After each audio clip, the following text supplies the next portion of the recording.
देखिए, जैसे आज का हमारा टॉपिक है, तो जैसे-जैसे हम आगे बढ़ रहे हैं तो आप अगर थोड़ा-सा भी आधार देखे होंगे यूपीएससी का, तो यूपीएससी अगले क्रम में कैसा हमसे पूछना चाह रहा है। जितने भी टॉपिक आप देखो, चाहे पहला टॉपिक देख लो, स्त्री पुरुष के समान सरोकार को शामिल किए बिना विकास संकटग्रस्त है। तो एक बातें वही कि हम बात कर रहे थे पहले कि महिलाओं को आधार दो, महिलाओं को स्वतंत्रता दो, एक न्याय न्याय की बातें होती थी, एक ये बातें होती थी कि महिलाओं को अगर अधिकार दोगे और शक्ति दोगे, तो केवल उससे महिलाओं की मदद नहीं हो पाएगी। फिर अब बात का लगभग समझो 10 साल बाद जो चीज़ें आगे आ रही हैं या फिर 4-5 साल बाद जो एक आधार बन रहा है, तो उस आधार को हमें ज़रा-सा हेलो, सोचना है कि कैसे यूपीएससी हमें एक आपका नहीं आ रहा है। ऐसा आधार सामने दे रहा है। क्या? हेलो?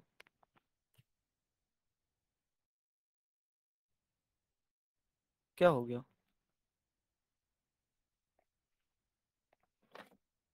आवाज़ नहीं आ रही क्या? आ रही है सर।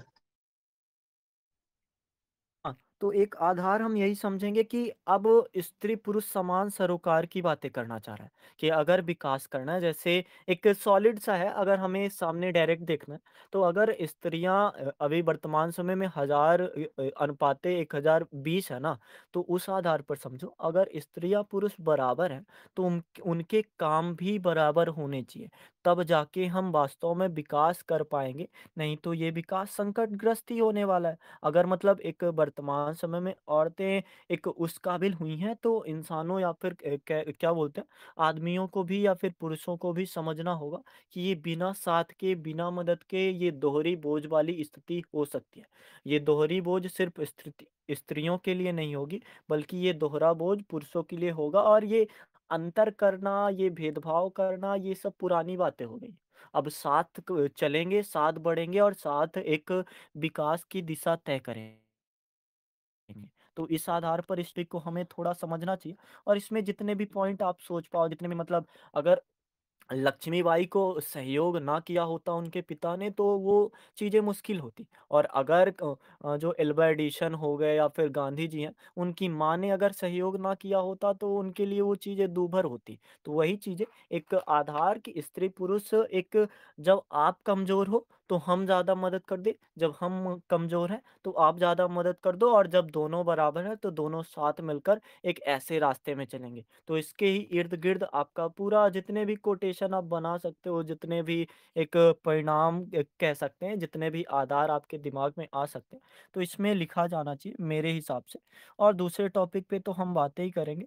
तीसरा टॉपिक थोड़ा देखो करंट में भी एक प्रासंगिक बना हुआ ही है और एक बातें कहती रहती हैं कि जो जल का विषय है, इसको संग सूची में डाल दिया जाए। जीएस में अक्सर ये सवाल आती है जल के विषय को आप क्यों नहीं संघ सूची में डाल दे रहे हो, केंद्र सूची में डाल दे रहे हो। ये बातें थोड़ी विवादित तब भी थी जब 1956 में ये अंतर्राज्यीय अधिनियम आया था जल के लिए और ये विवादित अब भी है क्योंकि जल का प्रबंधन उतनी बेहतर तरीके से नहीं हो पा रहा है। तो पूछ रहा है संघीय भारत में राज्यों के बीच जल विवाद जो अभी दो जैसे बहुत से ऐसे राज्य आपको मिल जाएँगे और आधार भी ऐसा ही होता है कि जब 2 नदियाँ बीच से गुजरती हैं तो उसे ही एक प्राकृतिक सीमा बना दिया जाता है और वही प्राकृतिक सीमा एक विवाद का कारण बनता है कि कभी जल का बहाव इधर हो गया तो फिर ये वाले कहेंगे कि ये हमारी प्राकृतिक सीमा में ज़्यादा घुसा है, कभी ऐसा हो जाता है। तो वही बातें थोड़ा है तो कॉन्सेप्चुअल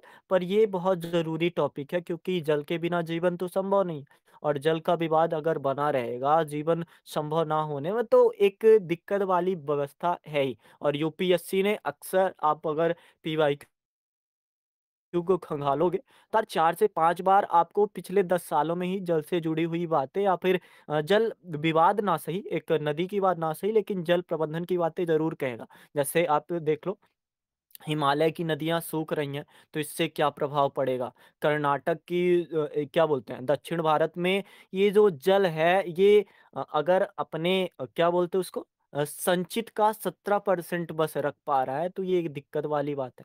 तो जल से बने हुए सवाल आएँगे, इसको आप थोड़ा कॉन्सेप्चुअल बेस पे अपने आप को मजबूत कर लेना कि कैसे-कैसे एक जो विवाद वाली स्थिति उत्पन्न होती है और उन विवाद से क्या किसी को लाभ हो जाएगा कि ऐसा विवाद करते हैं। और सरकार इतना बेहतर संविधान, इतना बेहतर कानून होने के बावजूद भी इसे क्यों नहीं सँभाल पा रही, क्यों नहीं सुलझा पा रही? क्या ये ऐसा है कि नदी के प्रवाह ने सारे कानूनों को बहा दिया है?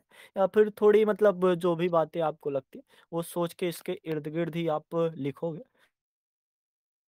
और जो हमारा टॉपिक है, आप देखो जितने भी टॉपिक हमारे हैं सब आर्थिक विकास से जुड़े हुए हैं और कल का अगर 1-2 टॉपिक छोड़ दिया जाए, कल जैसे हमने किया था 2015 का, तो 1-2 टॉपिक अगर छोड़ दें तो सारे टॉपिक करीब पहुँचाते हैं आपको विकास की ओर, कि भारत विकास कैसे रहे। अब मतलब ये बातें हमने छोड़ दी हैं, न्याय व्यवस्था कैसे आए, ये चीज़ें हम कैसे सुधारें, अब थोड़ा बातें विकास की हो रही हैं और लगातार आप देखोगे ये चीज़ें आपको लगातार 5 से 6 सालों तक मिलेंगी। ये विकास वाला टॉपिक आप ऊपर तो देखा ही, नीचे देखो, नव परिवर्तन आर्थिक समृद्धि और सामाजिक कल्याण का अपरिहार्य निर्धारण है। एक तरह से यही कि जो नवीन परिवर्तन हो रहा है, नवीन परिवर्तन को अगर आप अंग्रेजी में देखना चाहोगे तो शायद टेक्नोलॉजी के आस-पास बातें करना चाहेगा कि ये जो नव परिवर्तन है, ये आर्थिक समृद्धि के साथ-साथ सामाजिक कल्याण का भी एक अपरिहार्य निर्धारक मतलब कोई डाउट नहीं है इसमें।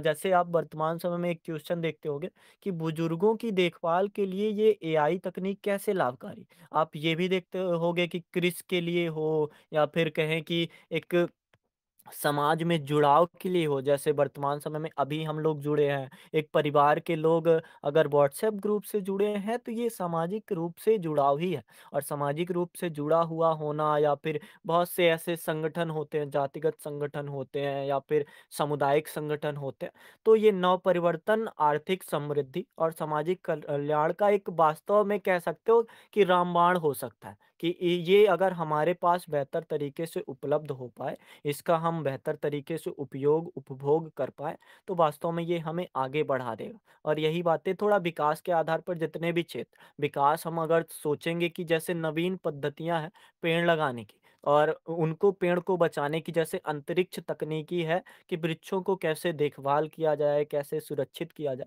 तो ये भी एक तरह से कल्याण या फिर आर्थिक रूप से सशक्त ही बनाएगा। और आर्थिक रूप से अगर इंसान सशक्त होता है, तो एक टॉपिक हमने किया था कि आर्थिक समृद्धि का द्वार हमें सामाजिक समृद्धि के पास तक पहुँचा देता है। तो वो सारी बातें हम सोच सकते हैं और खंड बा सोचो मतलब खंड ए में थोड़ा बातें थी लेकिन उसका एक मिला-जुला रूप था कि आप थोड़ा सोचने पर भी दिमाग लगाओ कि ये बातें इसमें और सोची जा सकती है। लेकिन खंड बा एकदम आपके हेलो। सामने है जैसे सह जी बोलिए। आप 9 आ, बजे के बाद मैसेज कर सकते हो। अभी फ़िलहाल हम लोग बातें कर रहे हैं। ओके। आप कौन सा आईडी पे मैं बात करूं? सिर्फ कृपा पांडे पे?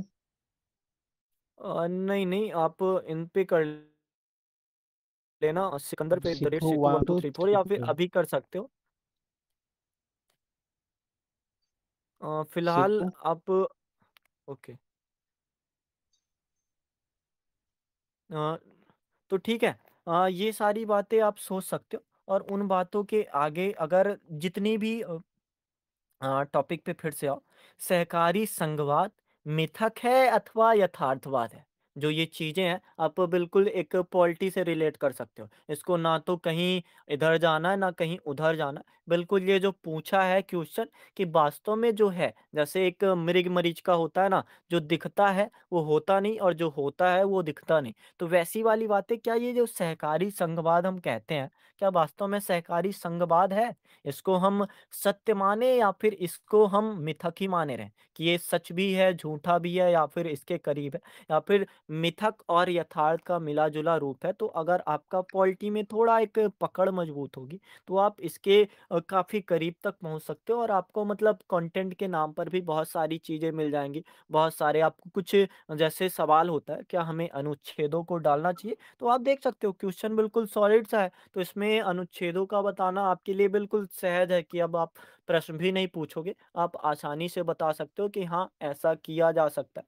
और जितने भी आपको एक प्रावधान पता है, जितने भी एक संविधान के आर्टिकल या फिर जो भी नीतियाँ पता है, वो अगर आपको इस बात के करीब ले जा रहे हैं कि ये जो यथार्थ दिखता है, तो ये यथार्थ वास्तव में उस तरीके का नहीं, लेकिन फिर भी ऐसा भी नहीं कहा जा सकता ये पूरी तरीके से दूर है। अगर सत्य जैसे कला होती है सत्य से 3 गुनी दूरी पर, तो ये दूरी तो है लेकिन उतनी दूरी नहीं है। और दूसरा टॉपिक देखो, बिल्कुल आसान-सा इसको तो आप मतलब आसान-सा मैं इस संदर्भ में कह रहा हूँ कि समझने के नज़रिए से चीज़ें आसान हैं। साइबर स्पेस और इंटरनेट दीर्घ अवधि में मानव सभ्यता के लिए वरदान अथवा अभिशाप। तो जो ये हम साइबर स्पेस चीज़ें हैं या फिर इंटरनेट का प्रयोग हो रहा है, तो इसके क्या परिणाम होने वाले हैं? क्या हमारी जो मानव सभ्यता है, मानव सभ्यता को आप कोई सा भी वर्तमान संदर्भ में देखना चाहो या फिर एक प्राचीन संदर्भ में देखना चाहो, तो उसको एक दिमाग में ला सकते हो कि जहाँ पहले हम खेलते थे, तो इंटरनेट ने हमें मोबाइल गेम्स पर ला दिया है। जहाँ हम पहले स्कूलों में बैठ के पढ़ते थे, एक केवल मानसिक रूप से शिक्षा नहीं लेते थे, बल्कि हम एक सांस्कारिक रूप से हो, व्यावहारिक रूप से हो, ऐसी भी शिक्षाएँ लेते थे। तो क्या इंटरनेट ने ज़्यादा अधिक पास किया है या फिर ज़्यादा अधिक दूर किया है? तो वही बात है कि वरदान है या अभिशाप? तो मुझे ऐसा लगता है अगर मैं अपना नज़रिया बताऊँ, तो अभिशाप कहना उतना भी सरल नहीं होगा क्योंकि इसने काफ़ी हद तक मदद की है। और अगर इसका एक सामंजस्य वाला रूप हम बना के रखें, एक मिला-जुला रूप कि हम अपनी मानव सभ्यता को भी साथ ले जाएँगे और जो साइबर स्पेस हो गया, इंटरनेट हो गया, टेक्नोलॉजी हो गया, नवाचार हो गया, आधुनिक पद्धतियाँ हो गई या फिर आधुनिकीकरण ही हो गया, तो इसको एक मिला-जुला रूप को हम कोशिश करेंगे तो वास्तव में ये हमें वरदान के करीब ही ले जाएगा। और हर बात की कोशिश होती है ना, क्या हमारी जो मानव सभ्यता थी, क्या ये हमारे लिए अभिशाप नहीं बन गई? जैसे आपने पहला भी टॉपिक किया हुआ था कि हमने विश्व को काफ़ी कुछ चीज़ें दी हैं, तो क्या आपको ऐसा लगता है कि हमने वो खोया ना होगा? तो वही बात है कि अगर कोई चीज़ आई है, एक कोई सभ्यता का हम उपयोग कर रहे हैं, तो सभ्यता के बाद उसका पतन आना एक स्वाभाविक सा है क्योंकि परिवर्तन संसार का मूल है। लेकिन अगर जिस काल में हम चल रहे हैं, तो उस काल के एक चाहे इंटरनेट का दौर हो, डिजिटलीकरण का दौर हो, कंप्यूटरीकरण का दौर हो, लेकिन अगर दिमाग में लेके रख रहे हैं, तो वो चीज़ें आपको काफ़ी करीब तक पहुँचाएँगी, काफ़ी चीज़ें आपको क्लियर कर देंगी कि हाँ, वास्तव में मानव सभ्यता के लिए ये अगर गलत उपयोग करेंगे तो अभिशाप बन जाएगा, सही उपयोग में ये वरदान के करीब ही पहुँचाएगा। और तीसरा टॉपिक अभी भी प्रासंगिक है, जैसे आप अगर न्यूज़ खोल के देखोगे या फिर ज़रा-सा इकोनॉमिक सर्वे देखोगे, तो इस बार हमने लगभग 8.2 जीडीपी ग्रोथ की है। लेकिन अगर आप ये देखोगे कि रोज़गार विहीन मतलब एक तरह से रोज़गार जो कम हो रहा है, इसमें कितनी वृद्धि देखी है? तो लगातार हमारी जनसँख्या बढ़ रही है और जनसँख्या बढ़ने से लगातार प्रतिस्पर्धा का स्तर या फिर बेरोज़गारी पहले की संख्या से तो अधिक होगा ही क्योंकि उम्र तो रुकने वाली नहीं है और इंसान अगर संसाधनों के अभाव रहता है या फिर जो भी चीज़ है, मुझे ऐसा लगता था कि ये जो खंडवा का तीसरा टॉपिक है, वर्तमान समय के नज़रिए से थोड़ा ज़्यादा प्रासंगिक है क्योंकि एक सिविल सेवक के नज़रिए से या फिर सिविल सेवक ना सही, एक यूपीएससी में अगर हम शामिल हैं, तो उसके नज़रिए से हम अगर देखें, तो वास्तव में ये क्वेश्चन हमसे भी है, एक तरह से कि क्या आप रोज़गार विहीन जो समृद्धि है, ये आर्थिक सुधार की विसंगत या परिणाम है? एक जो सुधार हो रहा है, सुधार में आप टेक्नोलॉजी को फिर से ला सकते हो। क्या टेक्नोलॉजी का आना या फिर आर्थिक सुधार में जो चीज़ें कि एक विशेष वर्ग बनेगा और ये विशेष वर्ग के इर्द-गिर्द ही आपको चीज़ें मिलेंगी और आप इस बात से शायद एक तरह से सहमत हो और रिपोर्ट अगर दे दूँगा तो फिर आपके भी सुझाव की आवश्यकता नहीं होगी। ये बातें ऐसी होती हैं कि आप भारत के नज़रिए से देखो, भारत में जो एक क्या सेमी सेमी एजुकेटेड बोलते हैं मतलब 8 या 9 तक जो पढ़ा है और भारत में जो एक हाइली एजुकेटेड माना जाता है। दोनों की अगर एक एवरेज इनकम निकालोगे 30 की उम्र में, तो लगभग बहुत कम अंतर मिलेगा और आप सोच सकते हो एक हाईली एजुकेटेड इंसान का और एक सेमी एजुकेटेड इंसान का अगर एक ही वैल्यू आ रही है, एक ही मूल्य आ रही है, तो वास्तव में उन चीज़ों में एक क्या ही अंतर रह जाएगा। लेकिन वास्तव में ऐसा और देशों में नहीं है, तो थोड़ा इस संदर्भ में इस पे बातें करेंगे। अगर कोई टॉपिक आएगा, तो आप लोग कोशिश करिएगा कि ऐसे टॉपिक ज़रूर चुनो जो हमसे सवाल करे थोड़ा, जो हमें करीब ले जाए कि यूपीएससी में इतने साल दे देना, बेरोज़गार होना, लगातार रोज़गारविहीन समृद्धि करते जाना कि जैसे आप समझो हम कर तो रहे हैं, लेकिन और भी चीज़ें हैं जो हम कर सकते थे, क्यों नहीं कर रहे हैं? इसके ना करने से क्या एक प्रभाव पड़ेगा? तो उस पे सवाल करना हमारा थोड़ा ज़रूरी है और ये टॉपिक पे बातें नहीं होंगी, फिर भी आप ज़रा-सा सोच सकते हो, ये टॉपिक हमसे पूछना क्या चाह रहा है और हम इसका क्या एक देंगे? क्या हमारे पास जवाब है या फिर बस हम मूक से रह जाएँगे कि ये हमारी ही करतूतों का असर है या फिर ये हमारी ही क्रियाओं का एक फ चौथा टॉपिक आप देखो डिजिटल अर्थव्यवस्था एक समताकारी या आर्थिक असमता का स्रोत। तो डिजिटल मतलब आप जरा सा सोचो फेसबुक के आने से वास्तव में ये समताकारी हुआ है, मतलब वही फेसबुक नहीं, एक आर्थिक असमता के स्रोत के बारे में बोल रहा है। तो आर्थिक रूप से सशक्त हुआ है समाज या नहीं? आप शिक्षा के मामले में सोच लो। ये डिजिटलीकरण ने शिक्षा को सभी तक पहुंचाया है, लेकिन क्या वास्तव में जो एक उच्च वर्ग का होगा या फिर हैप्स वर्ग होगा, तो हैप्स वर्ग के पास वो चीज़ें और अधिक बेहतरी तरीके से नहीं होगी। जैसे अभी तो आप बस इस इश्यू में हो कि कैसे नेटवर्क की प्रॉब्लम को सुधारें, कैसे जो चीज़ें टेलीग्राम ने आखिर हालाँकि बहुत कुछ दिया है, लेकिन फिर भी ज़रा-सा सवाल तो ये है कि हमारे पास कुछ है डिजिटलीकरण के कारण, तो उनके पास कितना होगा जिनके पास एक आर्थिक रूप से सशक्त है। तो सशक्त क्या और ज़्यादा सशक्त होगा और वो हम जैसे पहले पीछे-पीछे आते थे या फिर पहले ऐसा था पीछे भी नहीं आते थे, हम दूर से बाहर निकल जाते थे।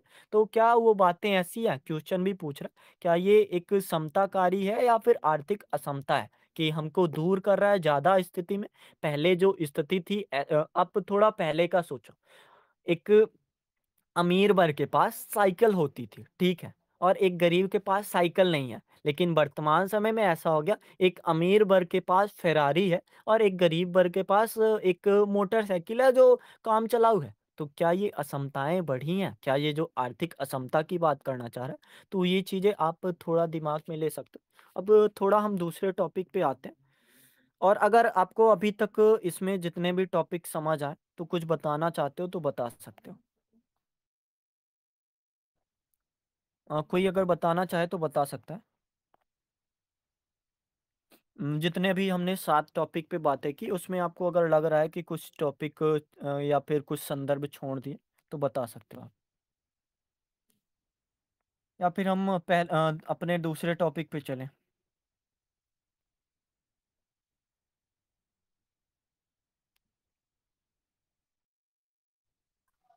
सर दूसरे टॉपिक पे चले। ओके तो दूसरा टॉपिक जैसे आप देख ही रहे हो 1 सेकंड। आवश्यकता लोभ की जननी है तथा लोभ का आधिक्य, आधिक्य मतलब अधिकता नस्लें बर्बाद कर देती हैं। जैसे अभी देखो इन्होंने स्ट्रक्चर बना के भेजा भी है, तो आपने अगर स्ट्रक्चर बनाया तो भेज सकते हो, नहीं तो नहीं भी बनाया। तो आप बताने का प्रयास करो कि ये जो टॉपिक है हमसे पूछना क्या चाह रहा है। कोई बताना चाहेगा?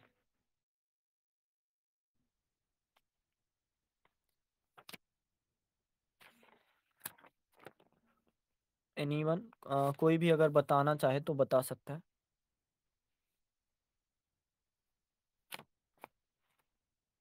कि टॉपिक हमसे पूछना क्या चाह रहा है।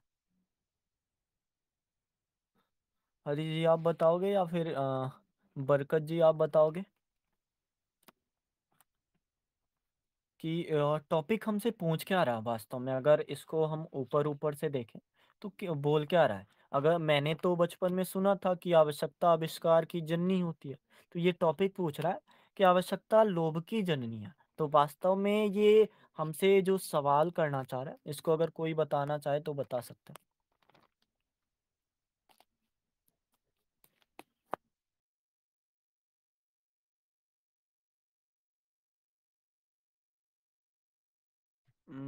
कोई नहीं बताना चाहता? देखिए अगर इनका थोड़ा स्ट्रक्चर आप लोग देख सकते हो और मैं भी खींच के फ़ोटो भेज देता हूँ। तो आवश्यकता लोभ की जननी है तथा लोभ का आधिक्य नस्लें बर्बाद करती है। ह्यूमन बेसिक नीड है, आवश्यकता मतलब एक तरह से यही है, बुनियादी ज़रूरतें, आवश्यकता। लोभ इच्छाओं पर नियंत्रण ना होना, इच्छा और लोभ, इच्छा तीव्र होना, लालच इच्छाओं का अधिक हो जाना एक तरह से लालच ही होगा और लालच लोभ कहलाता है। असंतोष हो सकता है, अशांति हो सकती है समाज में, संसाधनों का असमान वितरण हो सकता है कि जिसके पास चाबी है, जैसा अभी हमने किया भी एक तरह से क्या ये जो डिजिटलीकरण का दौर है, एक तरह से अमीर वर्ग को एक बड़ी चाबी दे रहा है और गरीब वर्ग को एक संतोष के लिए चाबी दे रहा है। तो वही बात है कि थोड़ा आप देख सकते हो संसाधनों का असमान वितरण हो या फिर समाज में एक ईर्ष्या भावना का आ जाना हो कि अधिक रहेगा तो आपके एक संतोष भाव खो जाएगा और संतोष भाव अगर खो जाता है तो दूसरे के खेत की घास हरी लगती है, वैसा वाला आप कथन सुने ही होंगे। तो वो सोच सकते हो। लाभ, फेमस होने का उदाहरण रील्स कल्चर। हाँ, एक तरह से आप भौतिकतावादी समाज में एक ऐसी स्थिति में आ जाते हो कि कमाने के लिए या फिर आर्थिक विकास में अपनी प्रतिष्ठा भी खो देते हो। मतलब जो वास्तव में आप हो, वो भी आप नहीं रहना चाहते, आप अपने रूप को भी बेच देते हो। मतलब आप ज़रा-सा संदर्भ समझो कि आप रुपए कमाने के लिए अपने अगर रूप को बेच रहे हो, तो ये कितनी गिरी हुई बातें हैं। धन का लोभ, ज्ञान का लोभ होना एक तरह से यही है कि आपके अंदर आत्ममुग्धता पैदा कर सकता है, घमंड पैदा कर सकता है। जैसे आप बहुत से ऐसे उदाहरण देखोगे, जो ज्ञान का अधिक लोभ लोग इसलिए करते हैं क्योंकि ज्ञान लोग लोगों को बाँट सकें। ज्ञान का मतलब एक प्रवचन टाइप की बातें भी आप सोच सकते हो। ऑस्ट्रेलिया अ, क्या लिखा है? इसको आप बताओगे क्या लिखा है? या फिर आप ज़रा-सा अपने एक स्ट्रक्चर को डिस्क्राइब अगर कर सकते हो तो ज़्यादा बेहतर होगा क्योंकि मैं जो समझ पा रहा हूँ वही-वही बातें बताऊँगा। तो आप बता सकते हो क्या-क्या इसका मतलब हुआ? 1 सेकंड में फ़ोटो डाल देता हूँ अपना पे क्या होगा। हुँ, कोई कब से टाइप कर रहा है? हाँ, कोई बताना चाहेगा या फिर मैं ही बोलता जाऊँ? अगर किसी को कुछ बताना हो कि इससे क्या समझ सकते हैं, तो बताएँ फिर हम जल्दी ख़त्म करते हैं क्योंकि आपका एक सर, कहना भी था। जी, जी। जैसे सर कि जो हमारी सर ज़रूरतें होती है तो हम पूरा करते हैं, लेकिन अधिक लाभ सर अधिक इच्छा रखने के लिए लोभ करते हैं सर। लेकिन सर हमें ज्ञान का स्तर पर सर देखें तो ज्ञान हमारे लिए लोभ जितने करेंगे उतना बेहतर होगा सर। लेकिन सर कभी-कभी ऐसी स्थिति आएगी कि हम अपने आप को घमंड करने लगेंगे, क्योंकि सर ये देखेंगे कि मेरे पास इतना ज्ञान है, मैं किसी से पीछे नहीं हूँ। ये ये भी तो सर एक तरह से लालच हुआ सर, लेकिन लालच में ये भी नकारात्मक सर नकारात्मक की ओर ले जा रहा है।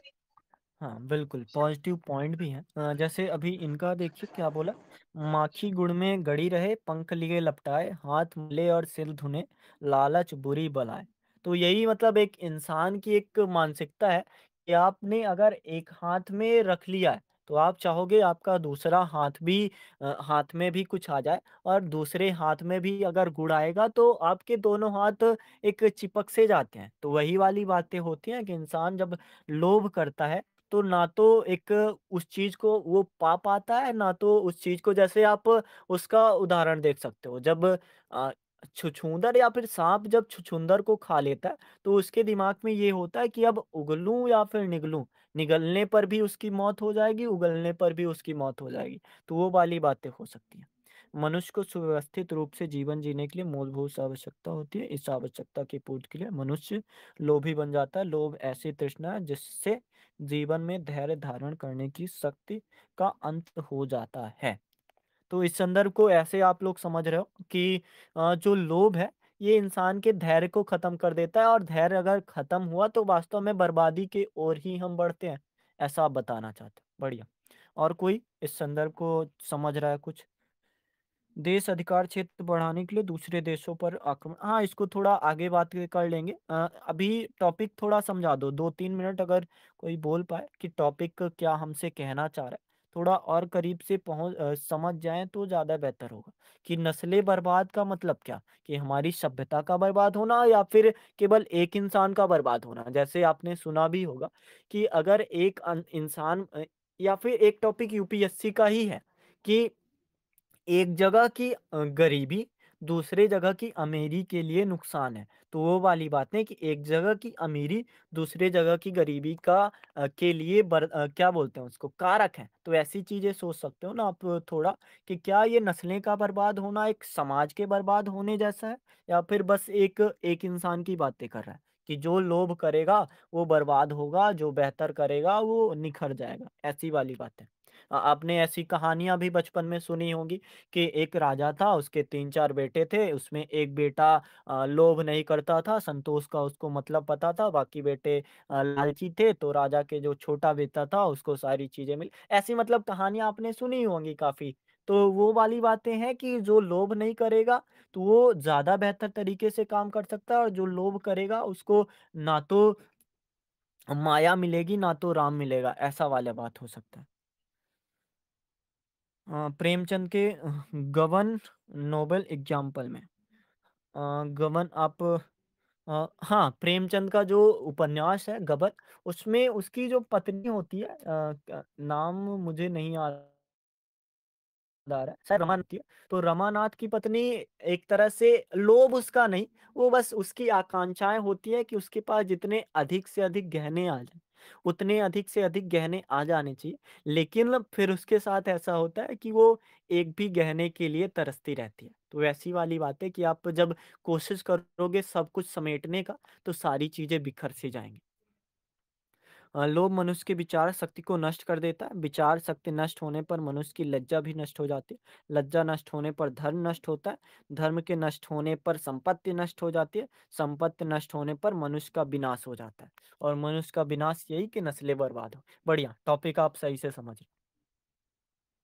और कोई कुछ बताना चाहेगा या फिर अब टॉपिक शुरू किया जाए?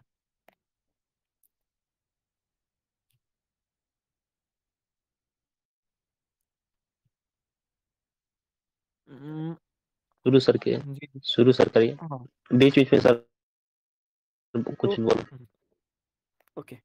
तो आप बताओ इसका प्रस्तावना क्या होने वाला है? इसके जो मूल एक तरह से आपने समझ ही लिया कि जो चीज़ें जैसे इनका युधिष्ठिर का एक वक्तव्य सुन सकते हो आप कि आप लोभ अगर करना शुरू कर देते हो, तो अंत में आपको वो विनाश के चक्र तक पहुँचाता है। अगर एक तरह से समझो कि आप अगर अमीरी में या फिर अधिक कमाने की होड़ में चले गए, तो ये आपका जैसे एक होता है ना, एक कहानी मैं आपको बताता हूँ। एक इंसान था वो बहुत खुश था मतलब एक तरह से राजा ने उससे पूछा तुम वास्तव में खुश क्यों हो? तो उसने कहा बस ऐसे ही। तो उसने अपने मंत्री से पूछा कि ये इंसान इतना खुश क्यों रहता है? तो कहता है कि इस इंसान की जो एक संतोष है, तो इस इंसान की जितनी भी आवश्यकता है वो पूर्ति हो जाती है, इसलिए यह खुश है। फिर राजा ने कहा चलो अगर ऐसा है तो तुम इसे दुखी करके दिखाओ। तो उसने उसको कहा कि मतलब एक तरह से नौकरी दे दी कि तुम चलो 99 मुद्रा आज पहले महीने में 99 मुद्राएँ तुमको मिलेंगी। अगले-अगले महीने में तुमको 100-100 मुद्राएँ मिलती जाएँगी।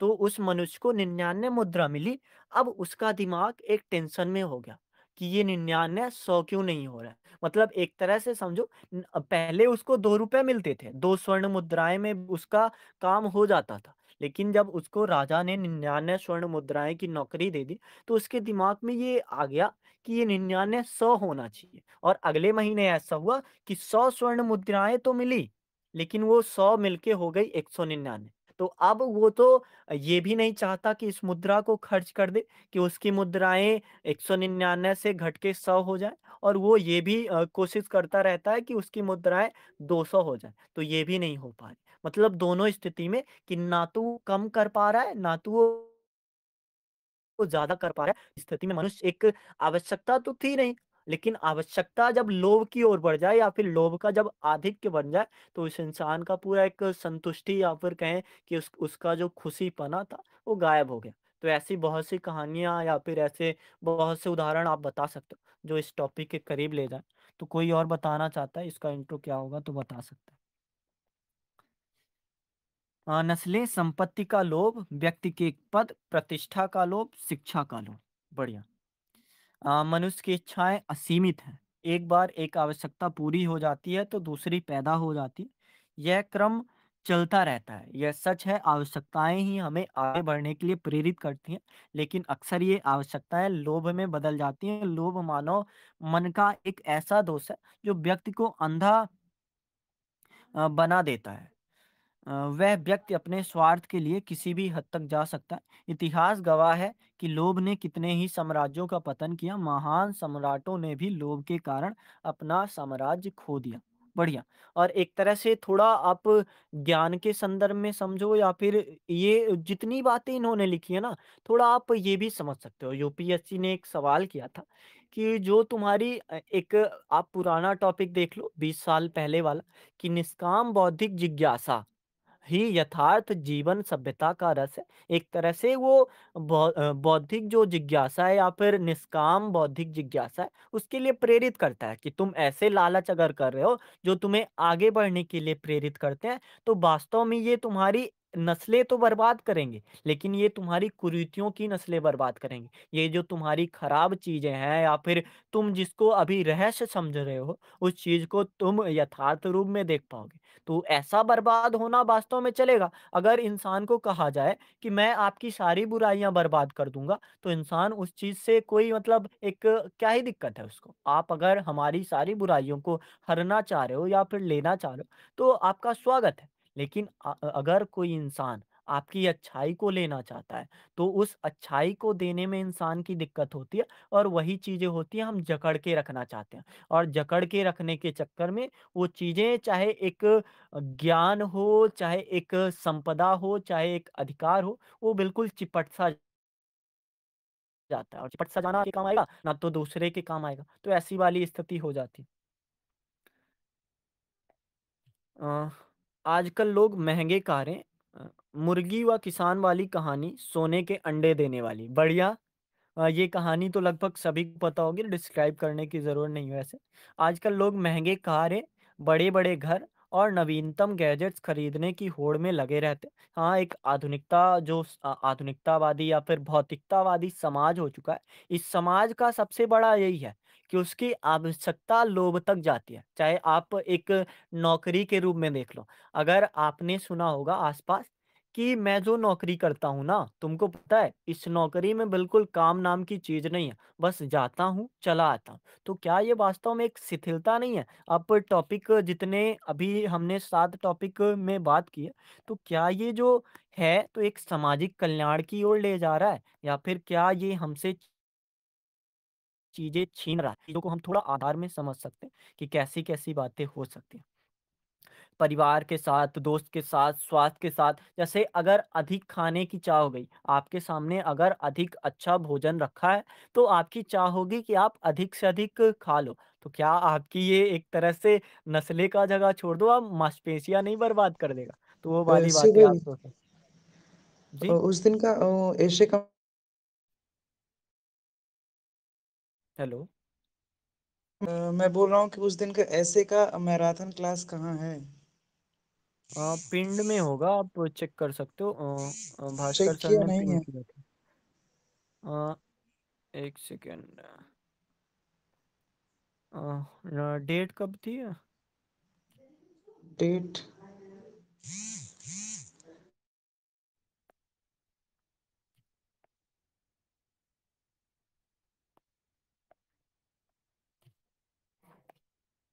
हाँ, ये है सबसे ऊपर ही है, आप म्यूजिक सेक्शन में जाइए, वहाँ पे आपको सबसे ऊपर मिल अच्छा अच्छा जाएगा। Okay okay. ओके। मैसेज कर लिख दिया मैंने, देखो।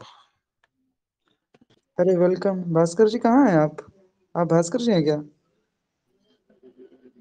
भास्कर जी, नीचे हूँ, सबसे नीचे। अरे महाराज आईडी बदल कर आ रहा है क्या? मैं नीचे सोचा। हूँ, नीचे। अच्छा अच्छा ओके ओके ओके, ठीक है। तो मैंने मैसेज वो कर दिया है, ये है करके लिख दिया। हाँ, तो हम कहाँ पे थे?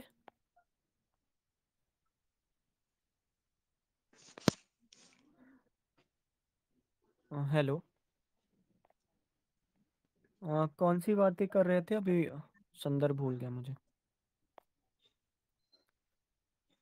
अ, आवश्यकता ही लोभ की जननी है। ये बात इस बात को दर्शाती है कि जब हमारी कोई ज़रूरत होती है, तो उसे पाने के लिए हम इतने लालच में पड़ जाते हैं कि हमारी ज़रूरतें ही हमारा लोभ बन जाती हैं।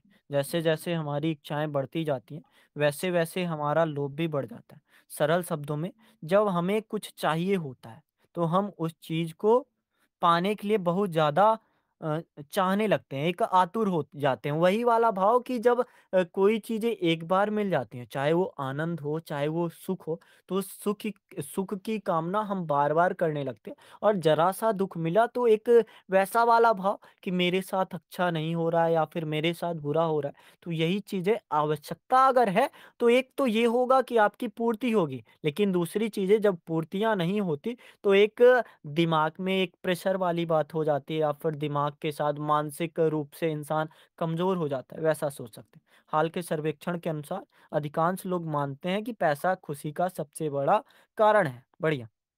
यह सच है कि कई अध्ययनों से यह साबित हो चुका है कि धन से खुशी नहीं मिलती। बढ़िया।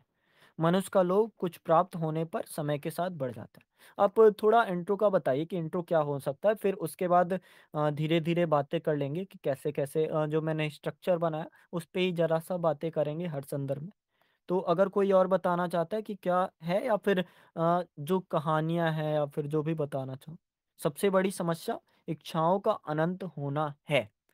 और मुझे ऐसा लगता है ना कि अगर निष्कर्ष होगा तो यही कि मानव को ऐसा लोभ करना चाहिए कि उसकी सारी इच्छाएँ अपने आप खत्म हो जाए या फिर इच्छाओं रहित मानव हो जाए। तो उस चीज़ को एक तरह से कैसी स्थिति या फिर कैसी चीज़ें हम अपने दिमाग में लाएँ कि हमारी इच्छाएँ अगर खत्म हो जाएँ। ऐसा लोभ कि मनुष्य स्वार्थी ही ना बचे। ऐसा लोभ कि हम अज्ञानी ही ना बचें।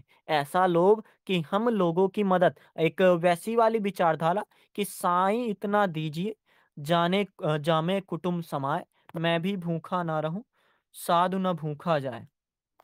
तो वैसी वाली बातें आप सोच सकते हैं। सर जरा सा बोलिए, मैं आपको कुछ देर से आता हूँ, मैं थोड़ा जरूरी काम है।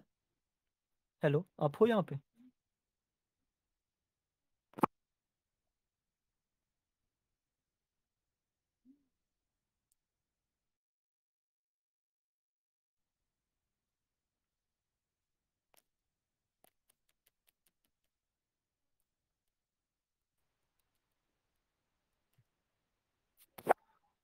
अ, हेलो। हाँ, तो प्रस्तावना हो गया। इच्छा कभी खत्म नहीं होती, एक के बाद एक आती जाती है। बढ़िया।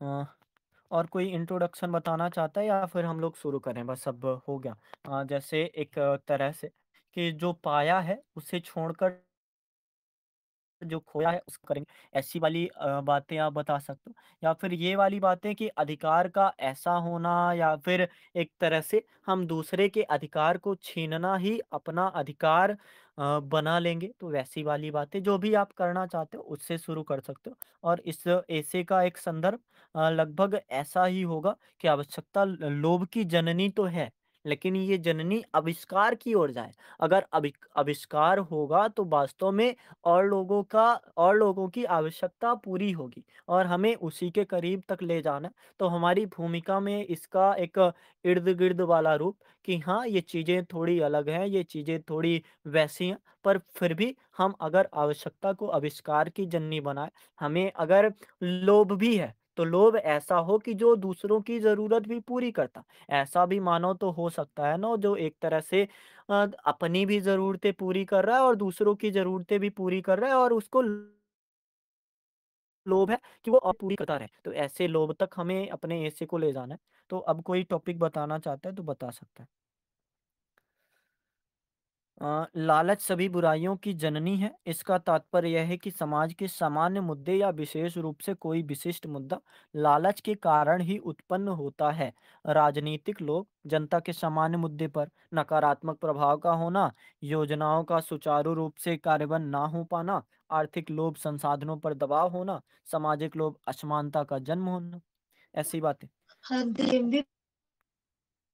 हुँ। और सर इसमें ये होता है कि पर्यावरण के अधिक नुकसान से बोलिए। लालच के कारण सर पर्यावरण को अधिक नुकसान हो रहा है, क्योंकि लोग लालच के कारण अधिक पेड़ों को काट रहे हैं।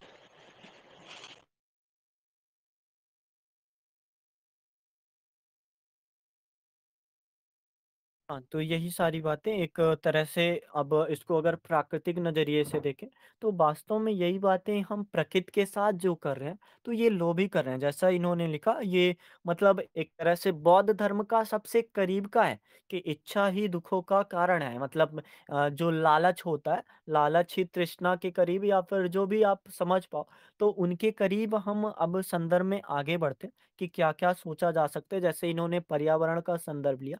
कि एक पर्यावरण के क्षेत्र में आप समझना चाहो कि मनुष्य वर्तमान समय में क्या कर रहा है। गांधी जी का आपको कथन याद ही होगा।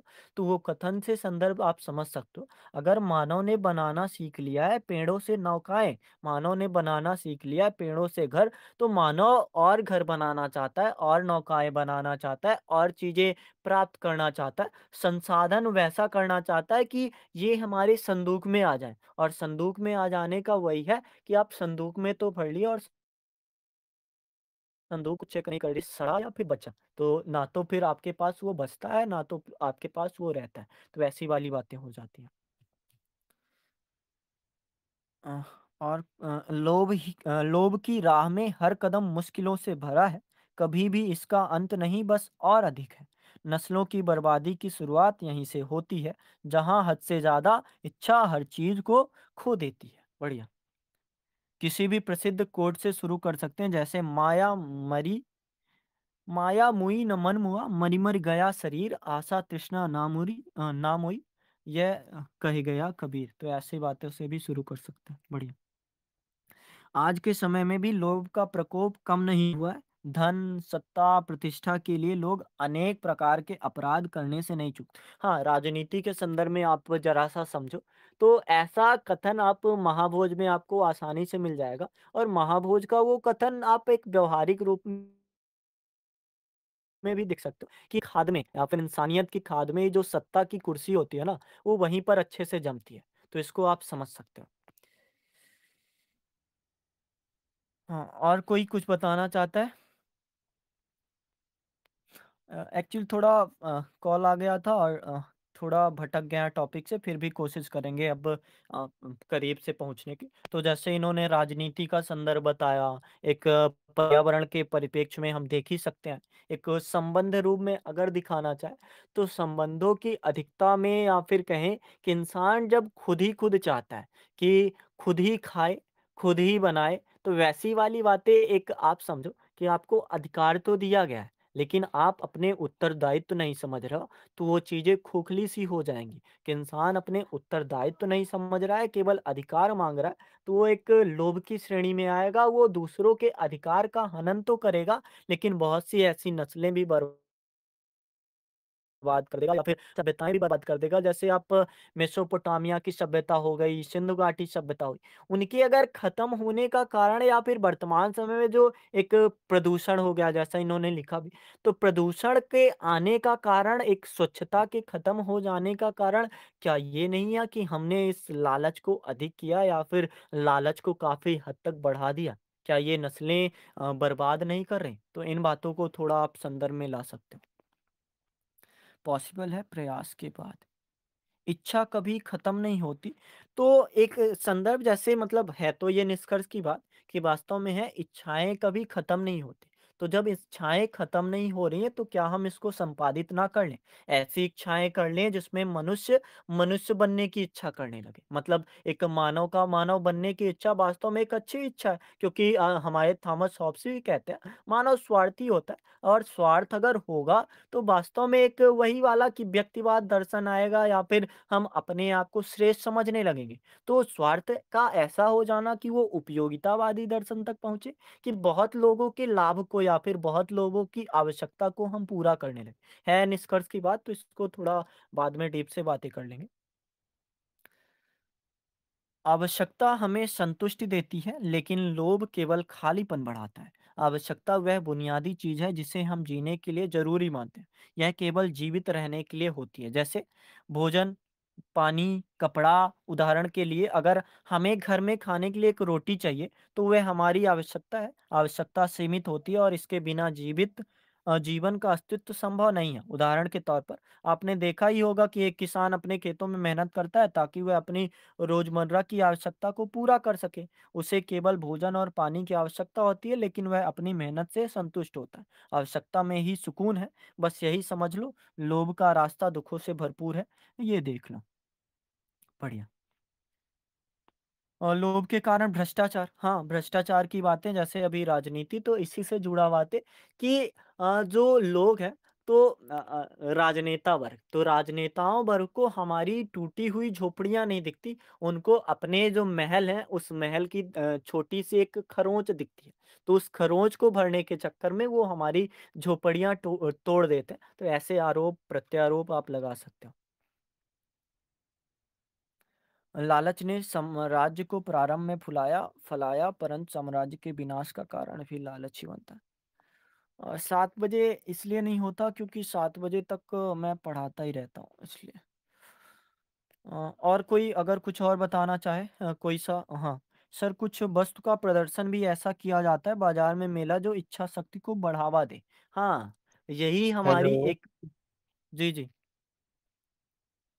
हेलो। आप आप 9 बजे के बाद आना, मैंने आपको बताया तो। 9 बजे। आप, सॉरी मैंने आपको म्यूट कर दिया, पर आप जरा सा रुक लीजिए, क्योंकि थोड़ा सा धैर्य रखोगे तो ज़्यादा सही रहेगा। आप भी सुन सकते हो क्या बातें हम लोग कर रहे हैं। लोगों में धैर्य नाम की, क्या बोलूं मैं। इतिहास में कई उदाहरण हैं जो दर्शाते हैं कि लोभ ने कैसे नस्लों को रोमन साम्राज्य का पतन, मंगोल आक्रमण और द्वितीय विश्व युद्ध, ऐसे ही कुछ उदाहरण हैं। इन सभी घटनाओं के पीछे मुख्य कारण लोभ ही था। बढ़िया। जैसे आप थोड़ा अशोक का एक ऐतिहासिक परिप्रेक्ष्य में अगर बताना चाहो, तो अशोक का बता सकते हो। अशोक का बस एक लालच था कि उसका साम्राज्य विस्तार, और अशोक ने उस एक लालच के जरिए क्या-क्या चीजें कर दी। वास्तव में आवश्यकता होती है। अगर आप प्राचीन काल में आप एक संदर्भ समझो, आप अगर राजा होते तो आपका दिमाग में यही होता कि कैसे साम्राज्य का विस्तार किया जाए, कैसे अधिक मजबूत किया जाए। लेकिन वो लोभ, वो लालच वास्तव में ऐसी कई सी नस्लें बर्बाद कर देता है। और हमें समझना होगा अशोक की तरह कि हम ये लालच, एक वैसी वाली बातें नहीं आती, मन मतंग माने नहीं जब लग गड़ा न खाए। तो हम एक ऐसा भी हो सकता है ना कि होशियार लोग होते हैं जो अपने गलती से सीखते हैं, लेकिन बहुत होशियार वो होते हैं जो दूसरों की गलती से सीखते हैं। के कारण, लालच के कारण हम देख पा रहे हैं कि मक्खी गुड़ में गड़ी रहे, पंख लिए लपटाए। तो हम क्यों नहीं इससे दूर होना चाह रहे? हम क्यों ऐसी चीजें, या फिर हम क्यों अपने दूसरे हाथ में भी सामान लेने के चक्कर में हम गड्ढे में गिरना चाह रहे हैं? तो ये बातें भी आप सोच सकते हो। बढ़िया आपका संदर्भ है। ऐतिहासिक परिप्रेक्ष्य में रोमन साम्राज्य का पतन हो, मंगोल आक्रमण हो, द्वितीय विश्व हो, सब यही है। आवश्यकता और लोभ के करीब तो लोभ को जन्म ही देता है। और ये मुझे ऐसा लगता है, ये आवश्यकता नहीं है। आवश्यकता के बाद भी जब हम करीब जाना चाहते हैं और चीजों को समेटना चाहते हैं, क्योंकि आपकी पूर्ति तो हो गई कि इतनी चीजें थी, आपने ये किया, अब आपकी पूर्ति होगी, आप शांत हो सकते हो। लेकिन आवश्यकता से जब वो चीजें मिलती हैं, तो आप खुद ही सोच सकते हो, चीज़ों के मिलने से हम चाहते हैं कि ये चीज़ें लगातार मिलती रहें। तो ये चीज़ें हमें किस ओर ले जाती हैं? हमें हमारा जो एक निर्माण करती हैं, हमारे स्वरूप का कहाँ तक पहुँचाती हैं। तो ये बातें बढ़िया हैं। और आप लोग भी बोलना चाहते हो तो बोल सकते हो।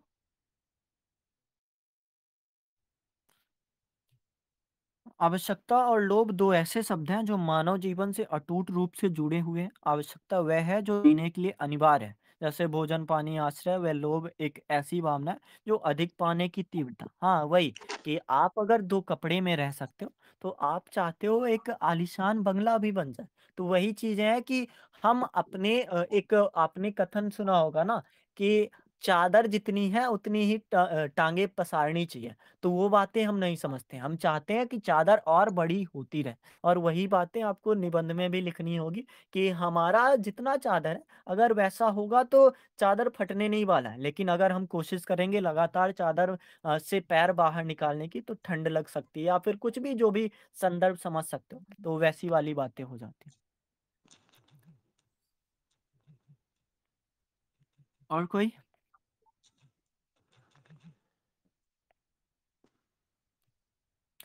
देखिए टाइम भी हो गया तो थोड़ा मैंने जो-जो संदर्भ बनाया उस पे बातें करते हैं कि किस-किस परिप्रेक्ष्य में थोड़ा सोचा जा सकता है। जैसे अभी किसी ने बताया कि जो इच्छाएँ हैं कभी पूरी नहीं होंगी, तो वास्तविकता यही है, इच्छाएँ कभी पूरी नहीं होने वाली। अगर एक मानव मन है, तो मानव मन चंचल होता है वो अधिक की चाह में। जैसे एक जीवन की बात ही कर लो, एक व्यावहारिक रूप से मनुष्य जानता है कि वो मृत्यु के करीब है या फिर मृत्यु होने ही वाली है।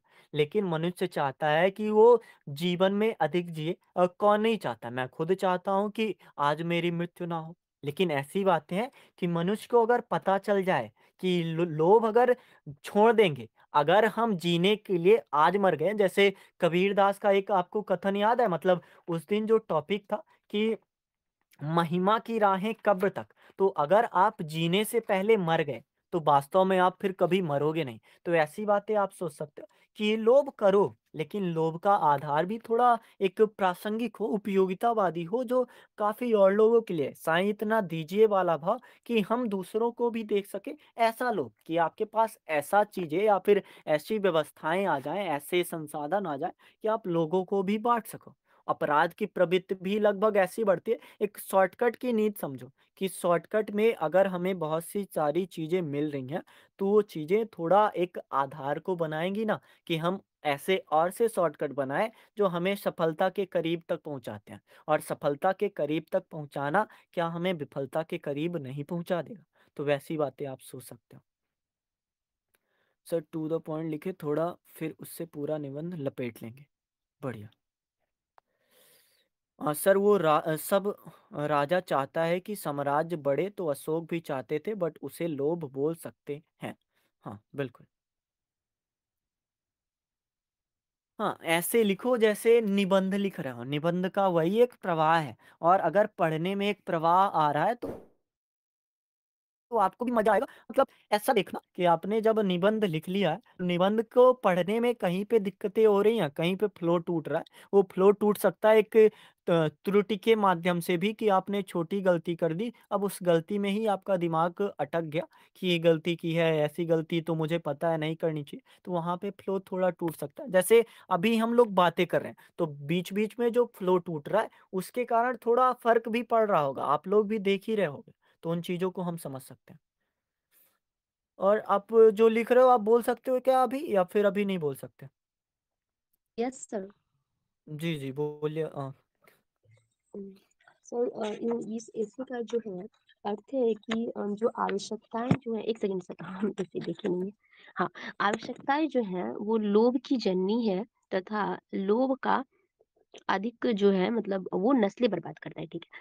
तो मतलब कहने का अर्थ है कि आवश्यकताएं जो है वो लोभ की जननी है, ठीक है। लेकिन ये हुँ, कंप्लीट ना कि आवश्यकताएं लोभ की जननी है, तो ये कंप्लीट आंसर नहीं है। जैसे आवश्यकताएँ आविष्कार की भी जननी हो सकती है और आवश्यकताएँ लोभ की भी जननी है। ये दोनों दोनों ही आंसर यहाँ पे है कि आवश्यकताएँ जो है वो आविष्कार कब है और ज आवश्यकताएँ जो है लो लालच में कब कन्वर्ट हो जाता है।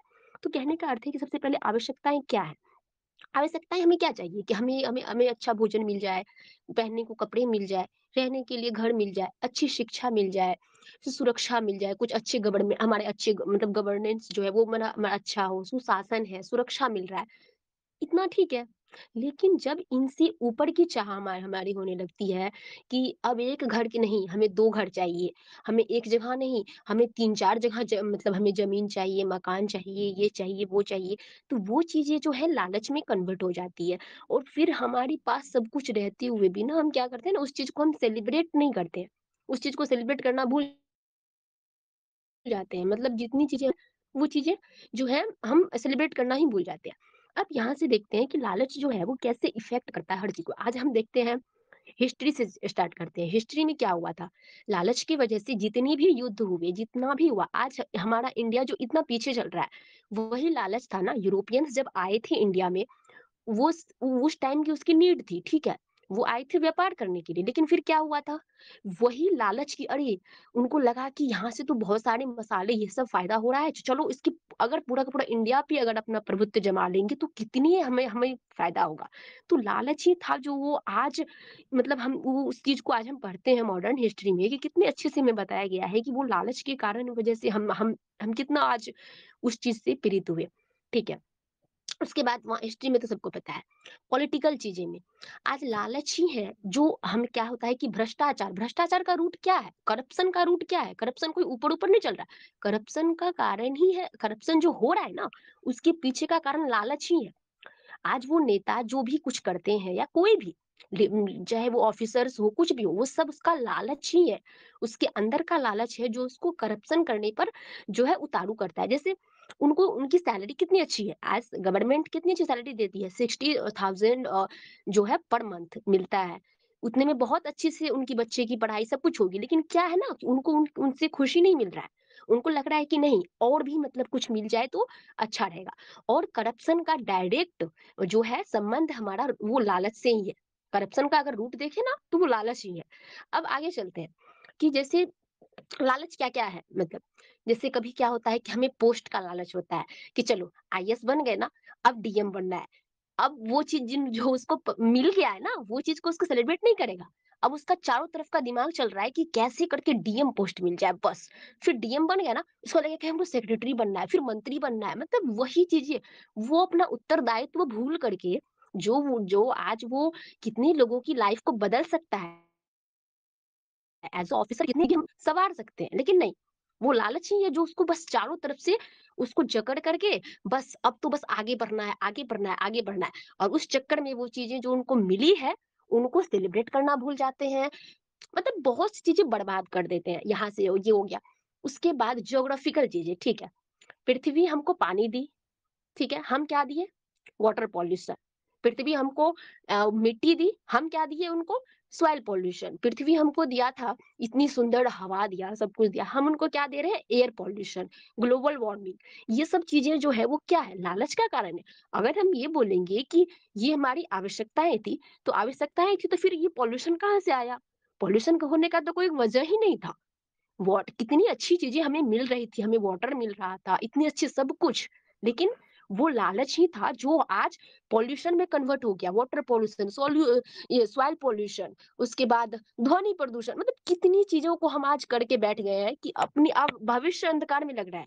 अभी किसी को लग नहीं रहा है कि जिंदा रहेंगे भी नहीं रहेंगे 80 साल 90 साल तक, ठीक है? अब चलते हैं सोसाइटी पर भी कितना इफेक्ट पड़ता है। आज लालच के कारण डाइवोर्स, यानी रिश्ते कितना जल्दी बिखर रहा है। आप देखिए, एक घर में जो पहले के जैसे कपल्स होते थे, उनकी जिंदगी कितनी अच्छे से चलती थी, मतलब बहुत अच्छे से उनकी लाइफ मतलब चल रही है, ठीक है? लेकिन आज देखिए थोड़ी सी बात पे, थोड़ा थोड़ा चीजों पे, मतलब वो चीजें, रिश्ता तुरंत टूट रहा है। बच्चे का डाइवोर्स होना, दहेज, ये सब तो लालच ही है ना। दहेज क्या है? दहेज का भी रूट में वही है, लालच है। तो ये सब चीजें सोसाइटी पर इतना गंदा इफेक्ट पड़ रहा है लालच की वजह से ही। तो जरूरत है कि हमें क्या करना है ना कि आवश्यकताओं को बस ये रखना है कि वो आविष्कार तक जाए, आवश्यकताएं आविष्कार तक जाए, आवश्यकताएं लालच में कन्वर्ट ना हो। तो जरूरी हमें इस बात को जो है रखना है। इसी में जैसे कि गांधी जी ने भी बोला, गांधी जी भी बोले थे कि पृथ्वी हमारी सारी आवश्यकताओं को पूरा कर सकती है, लेकिन लालच को नहीं पूरा करेगी, ठीक है? तो फिर कबीर जी भी बोले थे कि जो वो क्या था दोहा कि साईं इतना दीजिए जामे कुटुम्ब समाए, मैं भी भूखा ना रहूं साईं भी भूखा ना, मतलब ऐसा कुछ था, मुझे एग्जैक्ट याद नहीं आ रहा।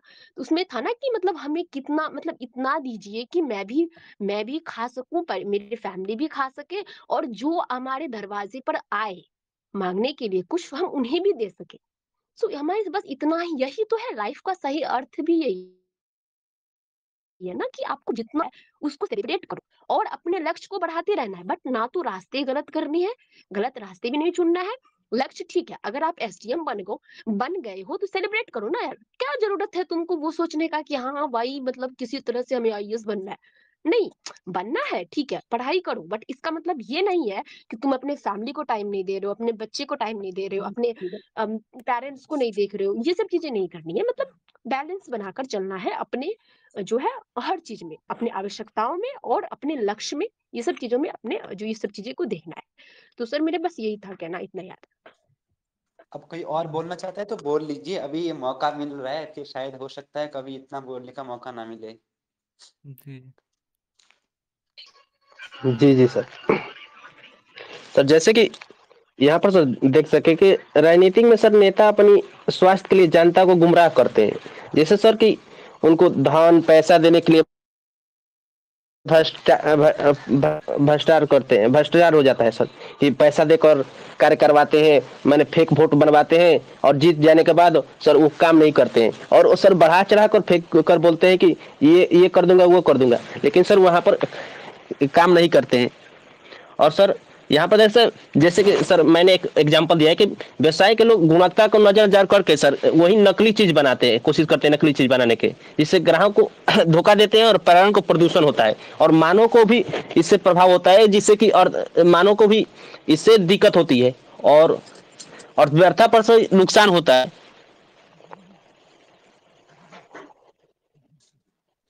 बढ़िया।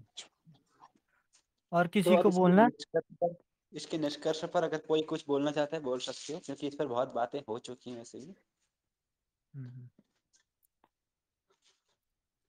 किसी को और कुछ बोलना है? आप मतलब एक तरह से ये भी है कि हो चुका टॉपिक लाते हैं कि एक ईर्ष्या द्वेष का हो जाना, या फिर कुछ पाने के लिए और पाते रहने वाली चाह हो, या फिर आत्मनिर्भरता का अभाव हो जाना, एक नकारात्मक प्रतिस्पर्धा इसमें शामिल। तो और भी कुछ और बोलना है किसी को तो बोल सकता है, फिर सर निष्कर्ष पे हम्म। सर यहाँ पर यह भी क्वेश्चन उठ सकता है कि जो अधिकतर है नस्लें बर्बाद कैसे रोका जा सकता है, यह भी तो मेन प्रश्न सब बन सकता है।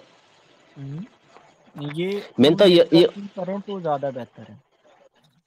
ये निष्कर्ष है सर। निष्कर्ष से थोड़ा पहला कर सकते हैं। मतलब एक तरह से देखो तो इसके हानियां तो हैं जरूर, लेकिन आवश्यकता में अगर लोभ है तो लोभ से क्या होगा? कौशल विकास होगा। वास्तविकता ये है, एक रचनात्मकता बढ़ेगी। अगर आप देखो तो जो चीजें होती हैं, क्या एक शॉर्टकट का करना, वास्तव में शॉर्टकट वही अपना पाएगा जिसके पास रचनात्मकता है। एक आर्थिक विकास तो होगा ही। वास्तविकता ये है, जीडीपी में अगर बढ़ा है तो यही ना कहोगे कि लोभ के कारण, कि चाव के कारण हम थोड़ा जीडीपी में आगे रहे हैं। एक लक्ष्य स्पष्ट होता है इसमें, एक संसाधन का हम बेहतर तरीके से प्रयोग जानते हैं। मतलब बेहतर तरीके से क्षणिक प्रयोग ही सही, पर प्रयोग तो जानते हैं कि कैसे किन चीजों को, अगर पानी भी है तो उसको कैसे चीजें की जा सके, कैसे यूज की जा सके, उन बातों को आप सोच सकते हो। और इससे लाभ बहुत सारे हैं, पर लाभ को हमें वहां तक ले जाना है कि आवश्यकता आविष्कार की जननी बने। और अगर आविष्कार की जननी बनेगी तो ये सब लोगों की पूर्तियाँ कर पाएगी।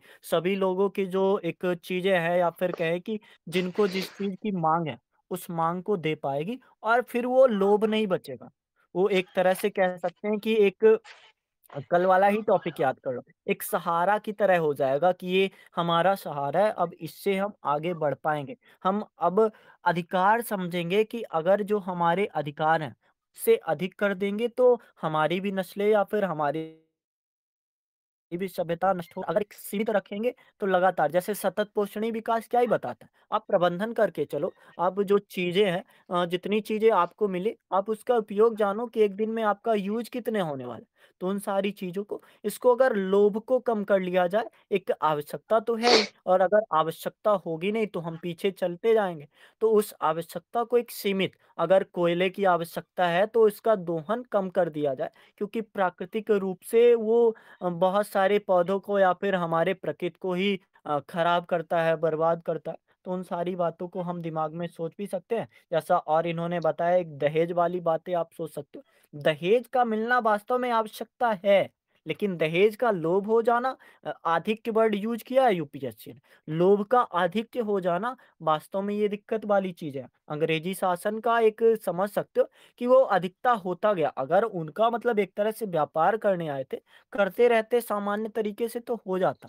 तो उसने मतलब दूसरा भी समाज खराब कर दिया और मतलब एक भारतीय समाज का आप देख लो संदर्भ और एक अपना खुद का देख लो। अभी इंग्लैंड हालाँकि एक विकसित देश माना जाता है, लेकिन उसकी स्थिति वास्तव में ऐसी हो गई कि उसको जो 3 महाशक्तियाँ हैं, उस महाशक्तियों से निकाला जाए, जो अध्यक्ष बना बैठा है उसको कमज़ोर किया जाए, जो भी चीज़ है। तो उसको आप थोड़ा संदर्भ में लेके सोच सकते हो। अगर कोई निष्कर्ष बताना चाहता है तो बता सकता है। नहीं तो फिर यही सामान्य सा है। सर आप बताएँगे निष्कर्ष? हुँ। सर जैसे कि मैंने एक एग्ज़ाम्पल दिया कि लोभ एक बुराई है, जैसे व्यक्ति और समाज दोनों को बर्बाद कर सकती है। हमें लोभ पर नियंत्रण पाने के लिए सचेत प्रयास करना होगा सर। जैसे प्रेक्षकों को समझना होगा और संतुष्ट रहना सीखना होगा। जैसे सर यहाँ पर सर देख सकते हैं कि जैसे कि लोग लोभ सर यहाँ पर सर देखें तो एक सेकंड लोभ एक बुराई आई है, लेकिन सर यहाँ पर देख सकते हैं कि लोभ के कारण सर कौशल विकास उसमें मानव को और विकसित करने के तरीके और लोग और सर मानव के संसाधन में और जैसे होता है कि हमें और मैंने कि टेक्नोलॉजी में वृद्धि होती है, लेकिन सर और आवश्यकता से अधिक सर मैंने कि सर इतना अधिक नहीं कर देना चाहिए लोभ कि पूरे बर्बाद हो जाए कि सर लोभ को मीडियम में सर रख सकते हैं कि यहाँ की बहुत आवश्यकता ना थी हो सके। ओके। सर आप बताइए अब इसको ज़रा-सा जो भी बातें थी थोड़ा एक निचोड़ रूप में क्या कहा जा सकता है? फिर हम चलते हैं। अब निष्कर्ष भी कर सकते हैं कि आवश्यकता और लोभ दोनों ही मानव जीवन के एक अभिन्न अंग माने जाते हैं। लेकिन इन दोनों के बीच अगर हम अंतर देखें तो उनका प्रभाव भी उनके जीवन पर अलग-अलग होता है। आवश्यकता जहाँ हमें जीवन के लिए एक जरूरी चीजों को प्राप्त करने में दिशा मार्गदर्शन अगर लोग की बात करें तो ये इंसान को असीमित इच्छा और जरूरतों की ओर लगातार खींचते रहता है और जो कि अंततः उसे एक मानसिक तनाव और एक सामाजिक विघटन की ओर लगातार लेके चलता है। अगर आवश्यकता देखिए ना, आवश्यकता पूरी तरह सीमित होती है और ये हमें एक संतुष्टि देती है, जबकि लोभ का कोई अंत नहीं होता है। यह जितना बढ़ता है उतना ही इंसान और समाज को ज्यादा नुकसान पहुंचता है। अतः हमें अपनी इच्छाओं को और अपनी जो आवश्यकताएं हैं उनके बीच संतुलन बनाना बहुत जरूरी है। अगर हम अपनी जरूरतों को एक सीमित रखते हैं और उसी अनुसार अपने जीवन को जीते हैं तो न केवल हमें एक मानसिक शांति प्राप्त होती है बल्कि हम अपने आसपास के लोगों के साथ भी कई तरह के अच्छे संबंध बना सकते हैं। जैसे एक शायरी बनाई थी मैंने कि आवश्यकताओं में संतुष्टि है, लोभ में बर्बादी, जितना बढ़ेगा लोभ उतनी बढ़ेगी तन्हाई, संसार में संतुलन बनाए रखो, यही जीवन की ख्वाहिशों से बचो, सच्ची शांति पाओ हर जाम, इस तरह से बोलना। तो जब इंसान अपनी आवश्यकताओं के दायरे में रहता है तो वह अपने जीवन को सरल, खुशहाल और संतुष्ट बना सकता है। लेकिन जब लोभ का उस पर जाल फैलता है, तो ना वो केवल एक इंसान को असंतुष्ट करता है, बल्कि उसके रिश्ते और आत्मसम्मान को भी नष्ट करता है। तो लोभ के बिना जीवन सरल है, जहाँ सिर्फ आवश्यकता है, वहीं सच्चा सुख है। इसलिए ये अधिक जरूरी है कि हमें अपने जीवन में एक संतुलन बना के रखना है, संतुलन जीवन जीना है और यह समझना है कि जो हमें सच में चाहिए वही पर्याप्त है। जो लोभ की अंधी दौड़ से बचकर हमें अपने जीवन को एक नई दिशा में चलना है, जो हमें अच्छी तरह से एक शांतिपूर्ण जीवन दे सके। तो इस प्रकार से निष्कर्ष कर सकते हैं। जी, जी। और एक बार मैं पढ़ दूँ आप लोगों ने क्या-क्या लिखा है।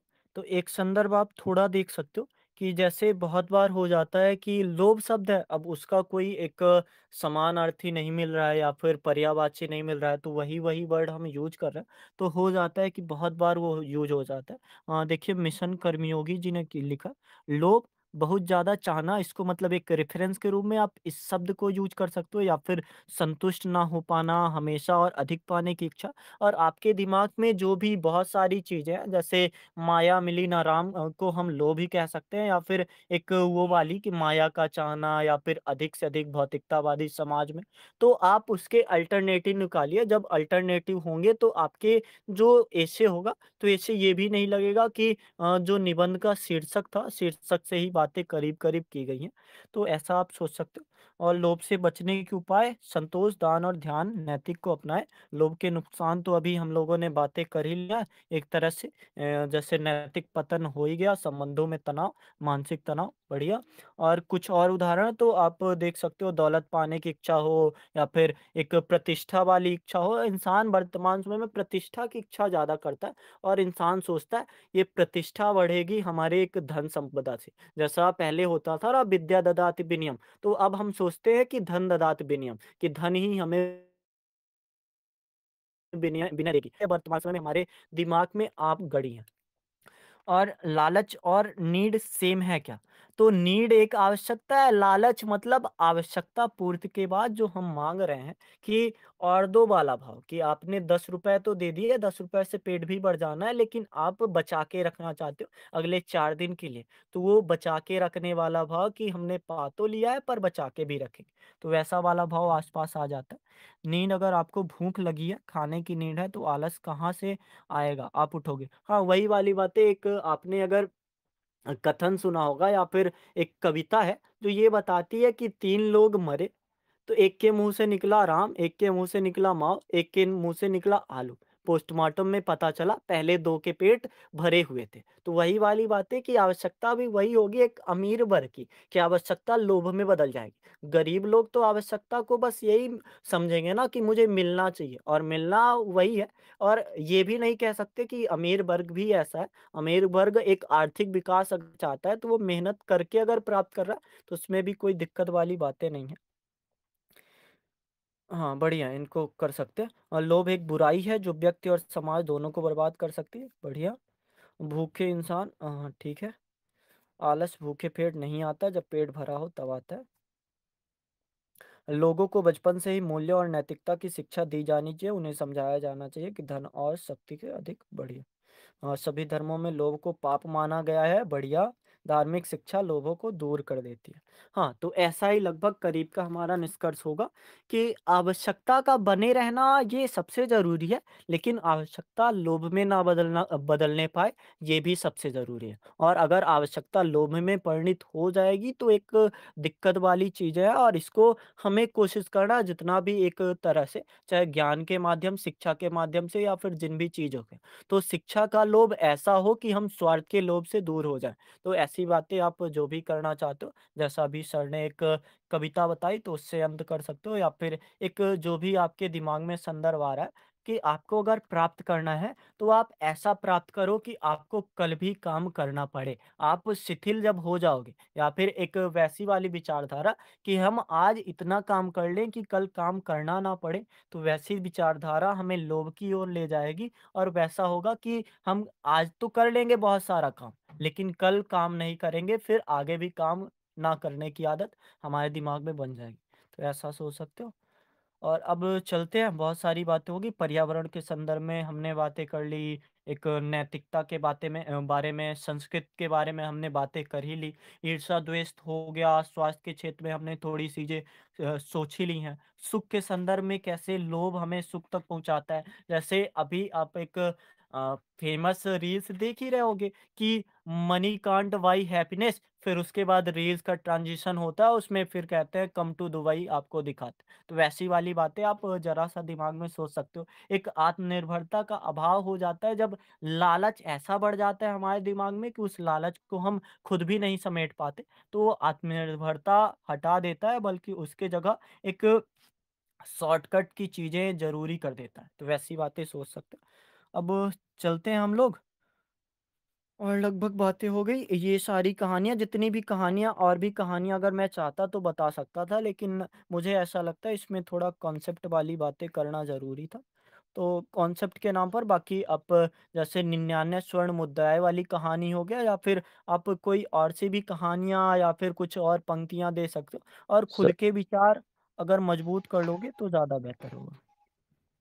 सर इसमें सर जैसे अपने सर एक पेज पर इसका नोट सर बना लेते हैं, तो सर मेरे को इतना अच्छा से सर समझ में नहीं आता कि इतना कैसे मैंने विचार उतना सर अच्छे से नहीं आ पाते हैं कि मैं उसको इस लेवल पर सर यदि कर सकूं।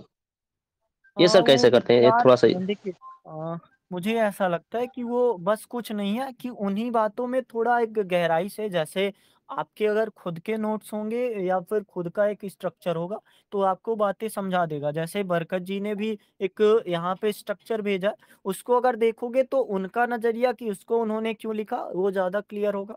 मैंने इसको क्यों लिखा है, किस संदर्भ में लिखा है, मेरा ज़्यादा क्लियर। अभी जैसे आप लोगों ने बताया तो मैंने 10-15 चीज़ें और लिख ली हैं। तो वैसा ही है कि आप अपने नज़रिए से चीज़ों को देखते रहोगे तो वो चीज़ें ज़्यादा बेहतर होती चली जाएँगी। और बस आपका ही है। निबंध का मतलब ये नहीं कि मैं थोप दूँ, मैं बता दूँ कि ये विचार सोचो। निबंध का मतलब ये है कि मैं आपको संदर्भ समझा दूँ, संदर्भ ये है, बस आप उसमें जो सोचना चाहते हो वो आपका ही निबंध होगा और ऐसा ही होना भी चाहिए। तो ये सारी बातें हो गई, अब कल हम फिर से नया टॉपिक करेंगे।